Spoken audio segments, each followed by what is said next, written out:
الفساد يكمن في الشركات الغنية والدول الغنية والدول الصناعية. ولماذا هذه حملة ضد الديمقراطية في اليمن. حكم عقلك يا خبير، كيف شركة غنية وفيها فساد؟ ما أدري كيف غناء وفساد، ما نهضت وقع غناء إلا وما فيش فساد. والعلم والإحاطة في أن اليمن في عهده كانت أكثر الدول فسادا، أما بعد القارح وده الرجال سارح نشوف.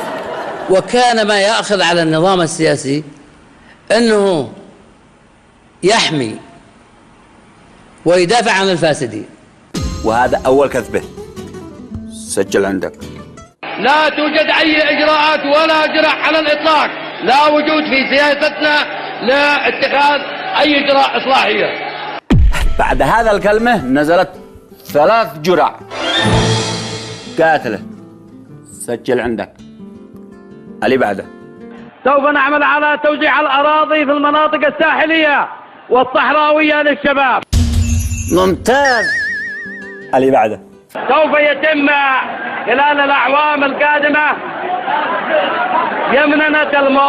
يمننة الوظائف اليمنية في الشركات النفطية العاملة بنسبة 90%. اوكي، وريحهم مرتاح. لا سهلة، اهم شيء راحتك. عدن خلال 2007 2008 ستكون عدن حاجة ثانية من ما هي عليه في الوقت الحاضر.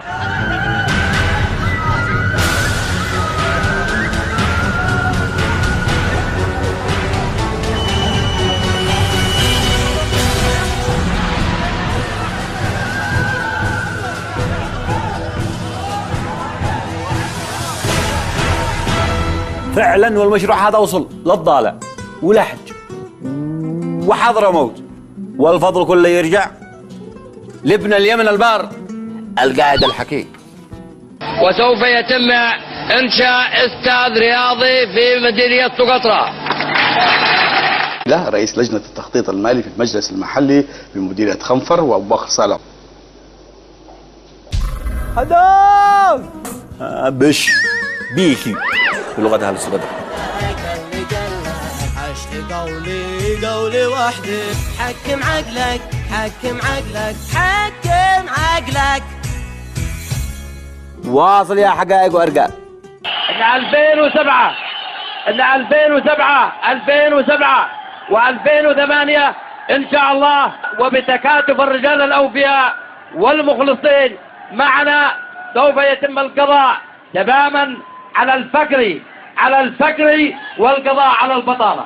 لم تخطئ عيناك مظاهر الفقر في ربوع اليمن، فبعد 30 عاما من الخطايا الاقتصادية تحول نصف سكان هذا البلد إلى فقراء وجوعى، وصارت مهنة التسول مهنة طبيعية، فقد فقد المواطن كل حقوقه من تعليم وصحة وسكن ومياه شرب وحياة كريمة. سوف يتم القضاء تماما على الفقر